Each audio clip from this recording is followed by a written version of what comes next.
inquiétant pour les Slovaques, c'est que maintenant, le compte est très simple. Il y a 3 occasions franches dans cette rencontre et elles ont toutes été pour la Roumanie, avec cette première tête de Doboš, cette deuxième de Popescu. Celle-ci, elle a eu le même sort que la frappe de Popescu tout à l'heure, juste au-dessus de la transversale, mais on a du mal à croire que le but de Molnar va rester inviolé ce soir. Ça commence à devenir un petit peu cafouillage dans la défense slovaque. On garde le ballon pour l'instant. Mais la sérénité n'est plus vraiment là. Kinder avec Moravchik qui a été obligé de décrocher pas mal du coup là. Et revenir chercher ses ballons le plus loin possible. Et Moravchik qui s'est sorti du marquage roumain avec Julius Simon. Et à droite il y a Petko, il le voilà servi Petko.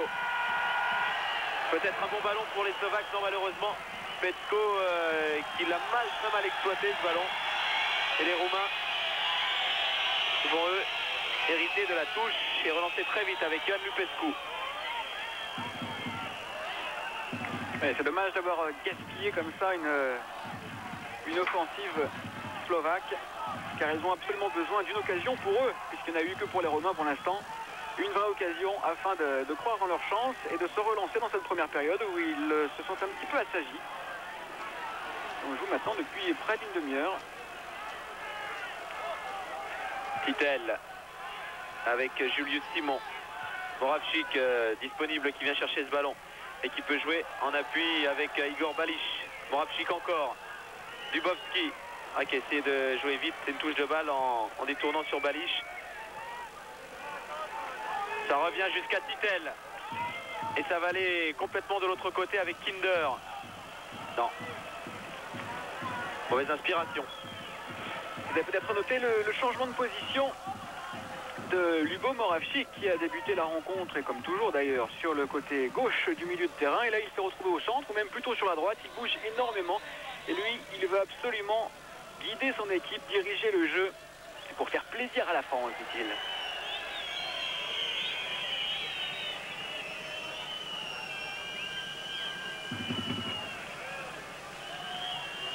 Ioan Lupescu qui écarte avec Dan Petrescu là-bas. Pas beaucoup de solutions, il faut revenir derrière Petrescu.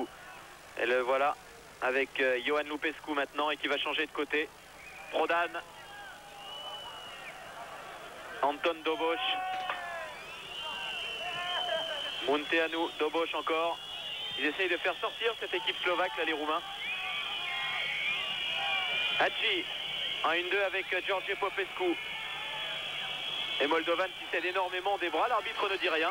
Selimes avec Georgi Hadji, tout ça est bien fait, il va pouvoir centrer. Georgi Hadji au deuxième poteau, non. Il y avait d'abord Ladislav Molnar.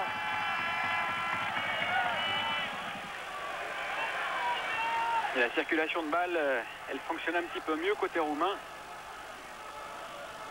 On avait quelques imprécisions au début de rencontre. Maintenant, la machine roumaine s'est réglée. C'est dommage pour la Slovaquie, qui n'a pas réussi à profiter des quelques hésitations roumaines du premier quart d'heure. Julius Simon. Non. Il y aura sur cette trajectoire de balle un Roumain, et en l'occurrence Ioan Lupescu. Munteanu.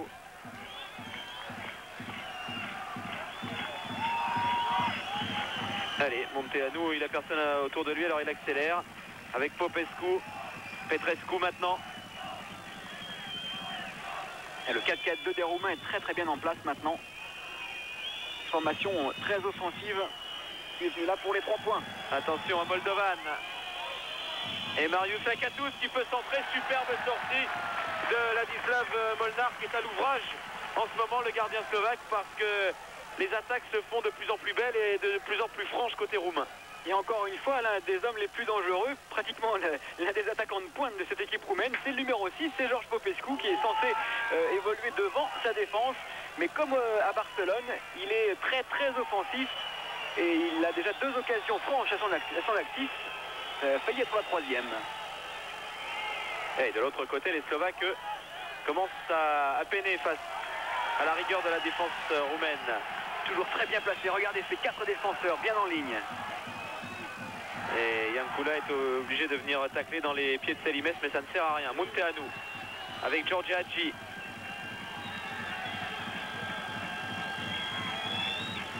conserve ce ballon. Giorgi Hagi, il est passé face à Julius Simon. Toujours les individualités.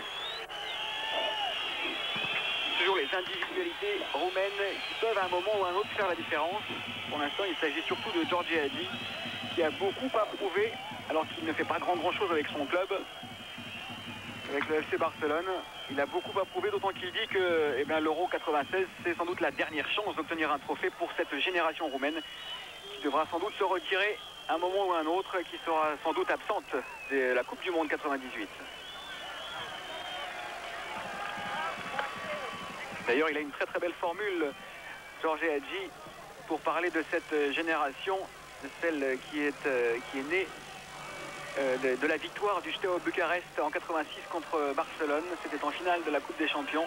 Depuis ce temps-là, toute cette génération du Steaua, cette saga des enfants de la Steaua, comme il l'appelle, eh bien, ça a été beaucoup de beau football. Malheureusement, pas beaucoup de trophées, sinon aucun.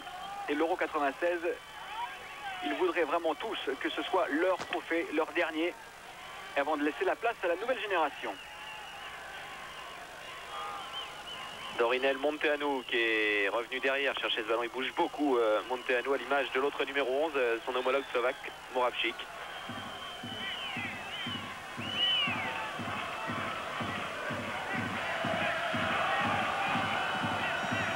Ce ballon était sorti en touche. Du coup, les Slovaques récupèrent ce ballon, mais Dubovski est à la peine en ce moment et il commet une faute. Peter Dubovski sur Ioan Lupescu. Les Roumains sont pas mal en cette fin de mi-temps. Il reste 11 minutes à jouer. Les Roumains sur le terrain et les Roumains dans la tribune, puisqu'on attend pratiquement que les supporters roumains. Les supporters slovaques sont frigorifiés ou endoloris, on ne sait pas. Et côté roumain, dans les tribunes, il y a essentiellement des supporters du Rapid qui avaient organisé un voyage vers Košice et qui a promptement exclu du train les supporters du Steaua Bucarest, qui est le club ennemi de la ville. Donc on a ici presque que des supporters du Rapid de Bucarest.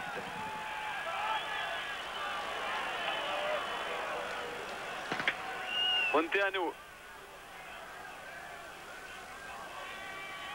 avec George Popescu qui accélère et qui redonne à Munteanu sur la gauche.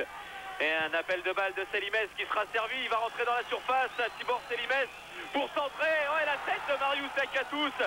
Il s'en est fallu d'un rien, encore une fois, que l'équipe roumaine ouvre le score sur cette action remarquablement menée. Et alors, grand coup de chapeau à Selimez, Tibor Selimez, qui avait l'air de s'embarquer sur le côté gauche avec beaucoup de difficulté, un ballon qui rebondissait devant la surface. Et il a réussi à leur reprendre le volet pour le transformer finalement en excellent centre. Derrière, hélas, il n'y a pas eu de réussite pour les attaquants roumains. Mais si on fait le compte, c'est la 4e occasion franche pour les Roumains. Ça fait beaucoup, puisque en même temps, il n'y a rien côté slovaque. Ah non, ils ont de plus en plus de mal. Les Slovaques, ils ont donné illusion dans le premier quart d'heure, dirons-nous. Et maintenant, ils ont du mal. Énormément de mal.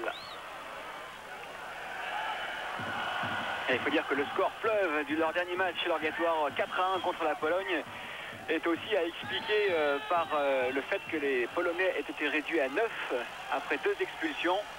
Donc tout est à relativiser. Ouais, vous voyez le centre de Petko qui n'est pas parvenu à destination. Et Dusan Titel qui doit intervenir face à Lakatos. Et oui, parce que c'était un excellent ballon de contre. Et si Titel n'avait pas mis sa tête sur le chemin du ballon, Lakatos filait vers le but, c'est sûr.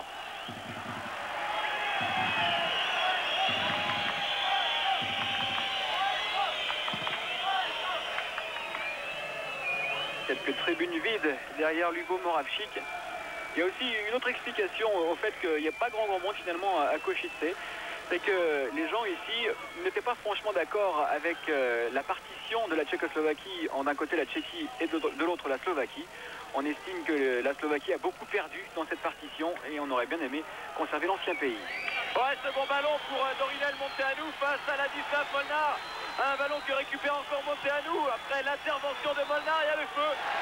Et Moldovan qui ne parvient pas à ouvrir le score.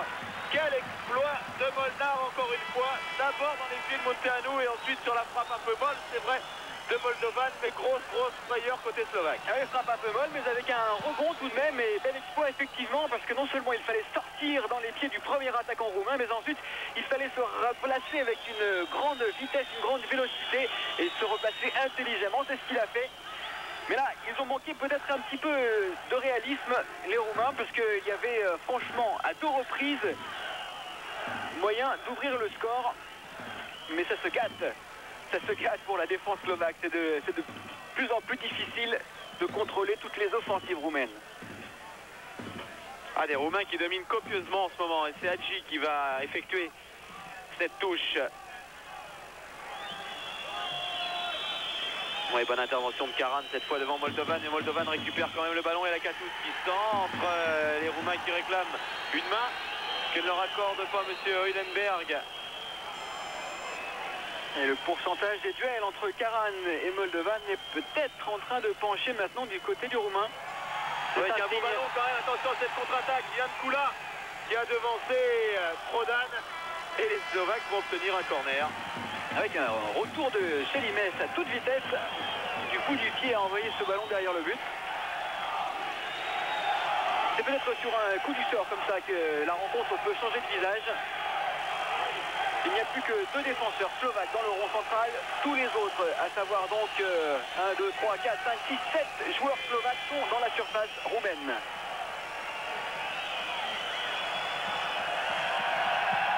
Et c'est Lubo Moravcik qui a frappé ce corner. Un ballon qui ne sort pas de la surface. Dusan Titel qui tente de jouer la tête. Voilà, c'est sorti maintenant avec Dobos. Récupéré par Vladimir Kinder qui relance. Kinder encore.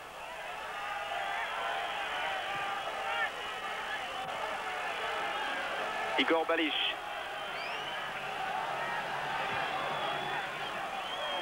Julius Simon. À gauche, il a une solution et voilà. Il a pu servir Kinder encore une fois. Qui lui va pouvoir centrer. C'était difficile pour les attaquants slovaques, quoique Peter Dubovski était à 2 doigts de récupérer ce ballon. Et oui, la de gauche, pour une fois, il n'a pas été exempt de tout reproche sur cette relance qui est arrivée tout droit dans les pieds de Dubovski, enfin tout droit ou presque, puisque le Slovaque n'a pas réussi à reprendre cette balle.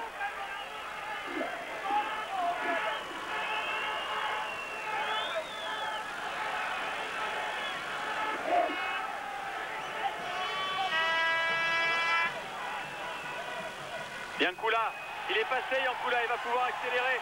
Et là, il y a peut-être un bon coup à jouer pour les attaquants slovaques, d'autant qu'avec un peu de réussite, Yankula est peut-être encore à 2 doigts de passer un nouveau défenseur roumain. Ah, c'est quand même assez joli ce qu'il a fait, parce qu'il est passé une première fois autour d'un adversaire, ou plutôt au-dessus d'un adversaire avec un grand pont aérien.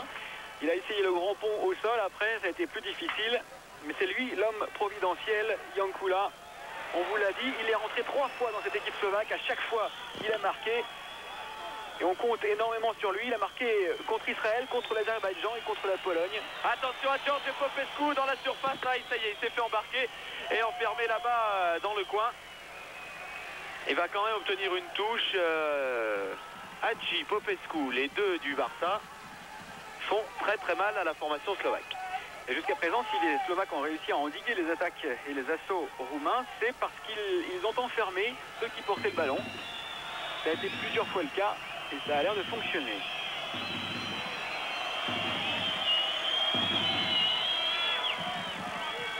Monteanu. Un ballon qui arrive jusqu'à Lakatus. Monteanu encore, il y a beaucoup de monde dans la surface slovaque et Monteanu est obligé de se retourner avec Chélimès. Non, il a manqué complètement son centre, Chélimès. Si on tente des frappes de loin, ça veut dire peut-être qu'on a un petit peu plus de mal maintenant à s'approcher du but de Ladislav Molnar. À s'approcher par un jeu de passe dans une défense extrêmement regroupée.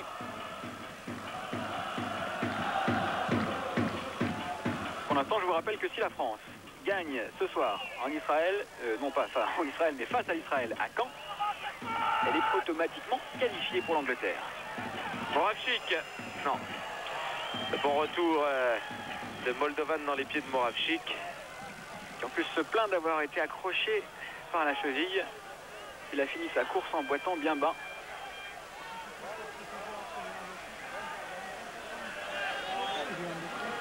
Il est touché là en ce moment, Lubo Moravchik. Il a du mal à revenir à sa position. Bon, plus de peur que de mal pour Lubo, vous le voyez, il est juste là. Ah, il boite quand même Lubomir Moravchik. Il se plaint. Ah, c'est insolide Moravchik et il va se remettre à trottiner. Ça va aller mieux.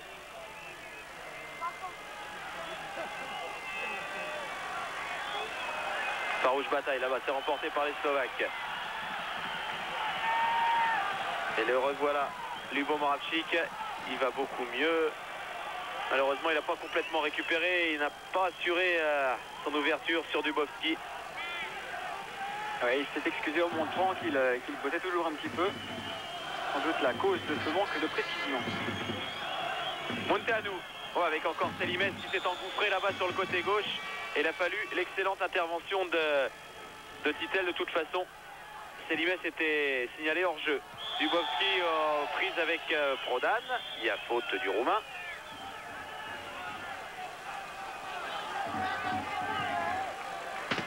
Moravchik. Avec Petko, il a un peu d'espace. Petko, il va pouvoir assurer son centre vraisemblablement. Voilà qui a fait pour Bogdan Štelea. Excellente sortie de Bogdan Štelea qui renvoie très vite devant où il a vu Moldovan. Il y a toujours ces fameux contres roumains desquels il faut se méfier. Il n'empêche qu'il y a une très très belle sortie de Štelea et en même temps une très belle relance. Car le fameux coup du sort qu'on évoquait tout à l'heure, il aurait bien pu intervenir sur cette action. Ils étaient deux Slovaques extrêmement bien placés. L'un avant Štelea, le deuxième juste derrière. Heureusement, bon timing, bon jugement du gardien roumain qui s'est interposé. Ioan Lupescu.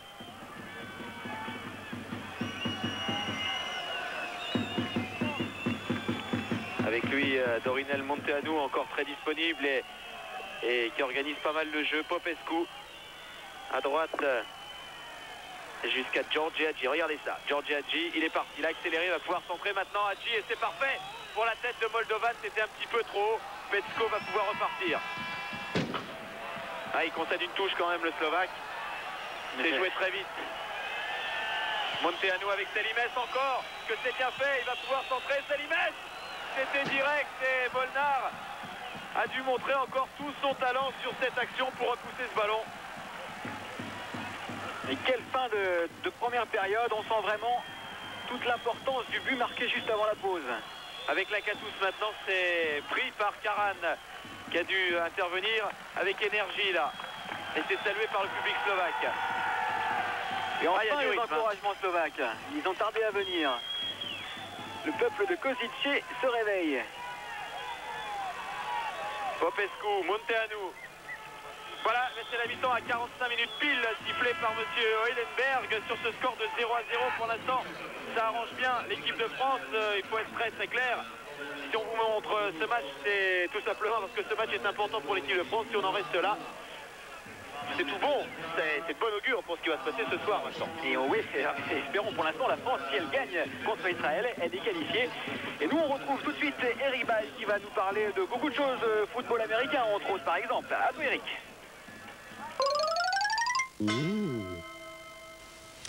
Oui, nous allons passer l'essentiel de cette mi-temps avec du foot américain, mais d'abord un résultat de foot tout court dans ce championnat d'Europe, dans ce groupe 1, celui de la France, de la Slovaquie, de la Roumanie. Un résultat, la Pologne et l'Azerbaïdjan ont fait match nul cet après-midi 0-0, c'était en Azerbaïdjan. C'est un résultat qui n'a aucune incidence sur le classement du groupe, mais qui a une importance. C'est le premier point marqué par l'Azerbaïdjan dans ce championnat d'Europe après 9 défaites consécutives. Du foot américain donc, peut-être qu'avant ce match de foot Slovaquie-Roumanie, vous avez suivi les meilleurs extraits du match Green Bay contre Chicago. Et bien maintenant, Georges Eddy et Philippe Châtenay vous proposent un résumé de tous les autres matchs de cette 11e semaine de la NFL, avec notamment la victoire surprise des 49ers de San Francisco chez les Dallas Cowboys. Georges Eddy, Philippe Châtenay. Retour dans ce stade de Košice avec ce score qui fait bien les affaires, on le disait tout à l'heure Vincent, de 0-0, qui fait bien les affaires de l'équipe de France pour le moment. Oui, même si la physionomie de cette première période est pas franchement engageante pour les affaires de l'équipe de France dont vous parliez, puisque Eric Bail vous a remontré les plus belles actions de cette première période. Elles sont exclusivement à l'actif des Roumains. Et il va falloir une très belle réaction slovaque pour empêcher les Roumains d'ouvrir le score. Voilà, les Slovaques qui vont rentrer sous le feu des projecteurs à nouveau de ce stade de Košice, puisqu'ils vont être les premiers à rentrer sur la pelouse de ce stade.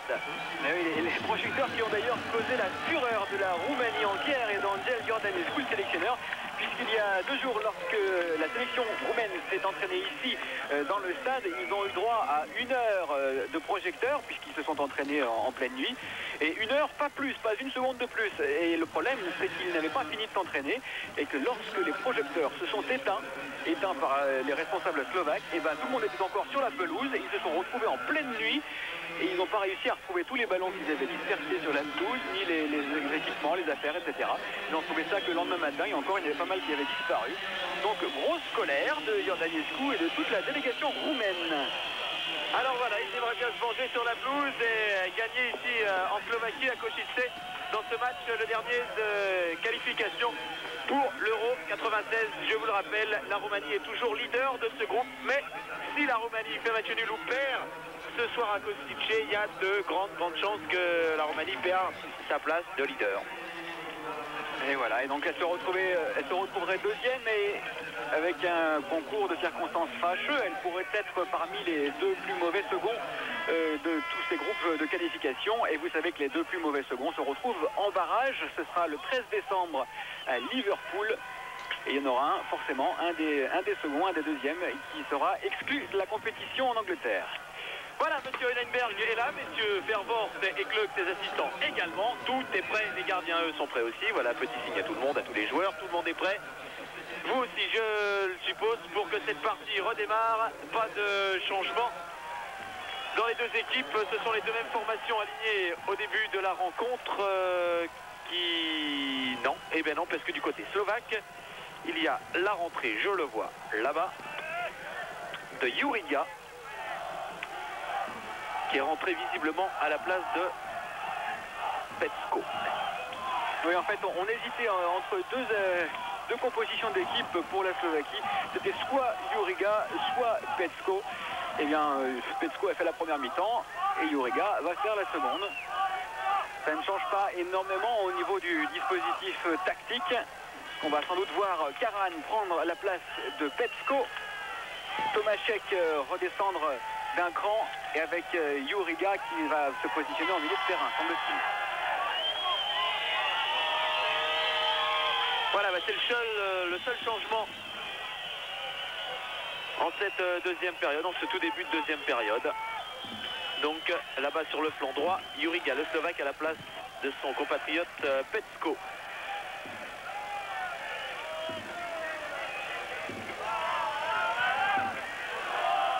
Alors on a dû perdre un petit degré là en température, on doit être maintenant à 2 ou 3 au-dessus de 0. Oui, il gèle la nuit, il fait... Enfin, c'est 2-3 degrés, oui.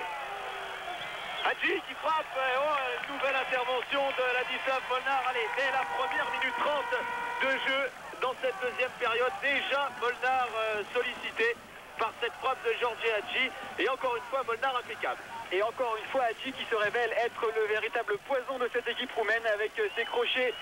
Il virevolte avant de se placer, et là sur son pied gauche en l'occurrence. Et c'est pas la première fois qu'il est dangereux comme ça, soit pour servir ses petits camarades, soit pour frapper lui-même. Igor Balic, qui peut jouer avec Juriga là-bas, le nouveau venu sur la pelouse. Et Moravchik qui vient appeler ce ballon. Il est servi, le capitaine slovaque. Qui peut jouer avec Tomaszek. Tomaszek qui s'appuie sur Julius Simon, ballon pas facile à négocier. Et celui-là non plus ne sera pas facile à négocier pour Kinder face à Lakatos.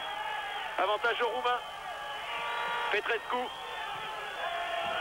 qui alerte Moldovan. Il faut cette intervention de Karan juste devant l'attaquant roumain. Julius Simon pris par Lakatos et Moldovan est tout seul dans l'espace. Il était signalé hors jeu. Oui, il était hors jeu de toute façon. C'est vrai qu'il y avait un trou intéressant entre les 2 défenseurs slovaques et si le ballon était passé, et puis bien sûr, si l'attaquant roumain n'avait pas été hors jeu, ça aurait été une très très belle occasion.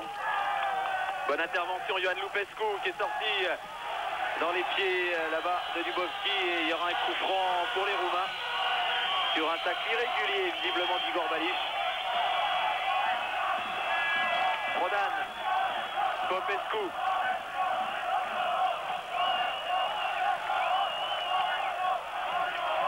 Oh, quelle classe chez ce joueur Popescu qui parvient à conserver ce ballon, malheureusement, qui s'est gêné avec Dorinel Monteanu. Et la sortie de balle de Dusan Titel, très autoritaire. C'est vrai que de cette équipe roumaine, on ressort deux individualités. Il y a Hadji, on en a parlé, il y a aussi Popescu. Les deux hommes de Barcelone qui ont des fortunes diverses d'ailleurs dans leur club, puisque Popescu a la confiance de Cruyff, pas Hadji. Mais c'est vrai que ce sont ces deux hommes-là qui sont les meilleurs pour l'instant sur le terrain côté roumain. Igor Balic face à Selimès, il va tenter de centrer le Slovaque. Oui, mais Selimès lui aussi il a du métier. Et lui aussi il a du talent. Et toujours essentiellement des attaques slovaques qui passent par la droite. Et on bute souvent sur Selimès. Allez, au prix d'un bon ballon sur le plan offensif. Le public de Košice qui tente de pousser sa sélection nationale. Intervention de Tomášek qui va pouvoir déborder et centrer. C'est dans les pieds d'Anton Doboš. Sans fioriture, Doboš directement en touche.